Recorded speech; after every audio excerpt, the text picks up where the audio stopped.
Cina yang sekarang ini, komunisnya ini, dia hanya membiayai cukong-cukong yang ada di Indonesia, orang-orang kaya di Indonesia, untuk semakin menguasai Indonesia. Oligarki. Oligarki. Dia Oke. nggak pernah bersekutu dengan koperasi. Misalkan, kalau dia bersekutu sama koperasi kita senang juga dong. Wah, misalkan membangkitkan rakyat yang luas gitu loh.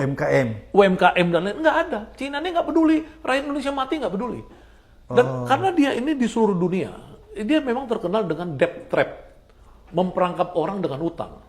Itu Ya, Cina. Makanya di Afrika tuh dia kuasain semua, Somalia, apa di Bangladesh juga, di India apa segala itu dia kuasain gitu. Itu politik ekonomi Cina. Ekonomi Cina. Okay. Dia tuh tidak, dia pokoknya tuh dia itu betul-betul mirip Stalin lah. Kalau zaman dulu tuh Stalin di Uni Soviet itu. Dia politiknya negara gua adil, yang lain mampus lu. Biadab dong kalau. Biadab, karena dia cuma mau mengambil resources dari negara-negara periferal seperti Indonesia. Makanya itu yang kedua. Tadi kan ideologi. Yang kedua, dia tidak mungkin mensejahterakan rakyat Indonesia. Cina ini, ya, dia hanya memberi bantuan-bantuan itu untuk tangan sayap-sayap dia aja. Ya, misalkan dia kelebihan semen di sana, kelebihan semen dia lempar ke Indonesia, bangun tol, bangun ini, bangun itu kan. Makanya di Indonesia ini Indosemen aja sempat menutup pabriknya dari 10 pabrik menjadi 4 pabrik kan yang di Cibinong. Karena apa? Karena semen-semen dibawa semua dari Cina untuk bangun infrastruktur. Ya, jadi tenaga kerjanya yang tadi disebut oleh Pak Abraham kan itu tenaga kerja juga diimpor kemarin, kompetitor kita. Ya, jadi itu dua, udah pasti dia itu ini. Ketiga, kalau Cina ini makin kuasa di sini, dia pasti anti demokrasi dan HAM. Itu pasti ya? Pasti pemimpinnya itu, siapapun pemimpin yang dia berkolaborasi dengan Cina, pasti nangkapin orang-orang kayak saya. Saya pasti sering masuk penjara. Seperti Bu Saganda kan sudah rasakan baru-baru. Udah rasakan. Makanya saya nggak mau kalau kita ini berkiblat ke Cina tuh, saya takutnya itu. Harusnya para aktivis ini ngeh ya, waspada. Iya, saya pikir kan itu yang aktivis yang ideal kan tetap waspada. Yang pragmatis ya silakan bersekutu dengan itu kan kita nggak tahu. Tapi kalau saya kan ditanya saya misalkan, ya saya tahu bahwa ini demokrasi akan mati. Sekarangnya udah mati, apalagi kalau udah berlanjut nih.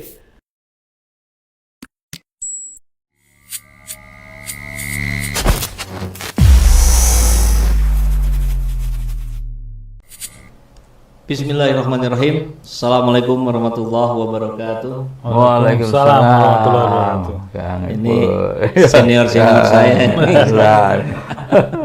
Agak deg-degan juga nih. Ya, kita sudah berbuka puasa dan rencananya tadinya mau ini ngabuburit, cuman waktunya nggak ketemu, jadi akhirnya pada Isya. Tapi belum tarawih ya. Belum. Selesai acara ini. Dan alhamdulillahirobbilalamin hari ini kita bisa bertemu bersama nih ke kesempatan yang langka. Kita akan membahas fenomena terkini Pak Mehmet dan Kang Hendra tentang situasi dinamika politik yang semakin seru katanya di Mahkamah Konstitusi. Mahkamah Konstitusi atau Mahkamah Keluarga ya? Mahkamah Kongko. Atau Mahkamah Kongko atau Mahkamah Kong kali kong. Mudah-mudahan tidak ya. Mudah-mudahan menjadi Mahkamah Konstitusi menjadi garda terdepan yang menjaga konstitusi. Amin. Menarik ketika diskusi kita hari ini karena kita juga akan selain membahas fenomena terkini, kita juga akan membahas buku ini. Ini luar biasa, kumpulan tulisan dari Bapak Dr. Insinyur Mehmet Hakim MM yang ada di sebelah kanan saya. Anies, pemimpin rakyat ditakuti oligarki. Ini serem juga ini. Judulnya menjadi sebuah diskusi yang ramai diperbincangkan, tetapi jarang orang kemudian mampu merunut itu menjadi sebuah tulisan yang terstruktur, sistematis dan masif. Dan malam hari ini tentu ada Kang Hendra, jurnalis senior yang juga akan menyoroti tentang tulisan-tulisan dari Pak Mehmet Hakim ini, dan kita berharap ini menjadi sebuah pendidikan politik untuk kita semua, Pak, bahwa apa yang menjadi kedaulatan rakyat ini betul-betul bisa dipenuhi oleh Mahkamah Konstitusi. Nah, saya belum menyiapkan secara detail sebetulnya, ini bagusnya dirangkai dari cerita yang mana dulu nih? Dari Pak Mehmet atau Kang Hendra bisa Pak Mehmet dulu yang jadi bintang tamu. Iya betul, bintang tamunya. Pak Mehmet kira-kira atau dasar dulu deh, bagaimana ceritanya ini bisa menjadi kemudian dibukukan? Oh iya. Dan untuk kepentingan apa buku ini diterbitkan, Pak? Ya, terima kasih Kang Ipul. Jadi saya kan sering menulis nih, dan tulisan saya sering dimuat di Jakarta 1, di Energi ya, atau di Jabar 1. Nah ini udah sekian banyak, kira-kira 4 bulan atau 5 bulan, ini saya nggak tahu, lupa itu. Kemudian ada baiknya kita susun nih pada saat-saat kritis begini, supaya yang bacanya lebih fokus. Dan di sana kan sejak awal ada prediksi-prediksi nih. Kenapa misalnya sejak gubernur itu Jokowi nggak suka sama Anies, ya. Nah kemudian kenapa konglomerat bersatu di belakang Jokowi misalnya. Jadi ini orang baik tapi yang kepepet. Nah, biasanya kan kalau di lingkungan yang tidak baik, orang baik itu jadi musuhnya itu. Tapi kalau di lingkungan orang baik, yang tidak baik yang jadi musuhnya. Nah sekarang kebetulan zamannya Anies udah siap untuk mimpin, ya lingkungannya seperti itu, ya. Nah akhirnya kita lihat bahwa pada pilpres ini ada 3 pasang, sebenarnya 4 pasang. Satu lagi Jokowi. Jokowi ya. Jadi sebenarnya kubu 01 dan 02 ini itu tanda kutip berkompetisi atau berperang dengan Jokowi, bukan dengan Prabowo. Prabowo kan nggak pernah kemana-mana. Gibran juga sama. Jadi bagaimana dia kampanye? Tapi kok tiba-tiba menang mutlak gitu.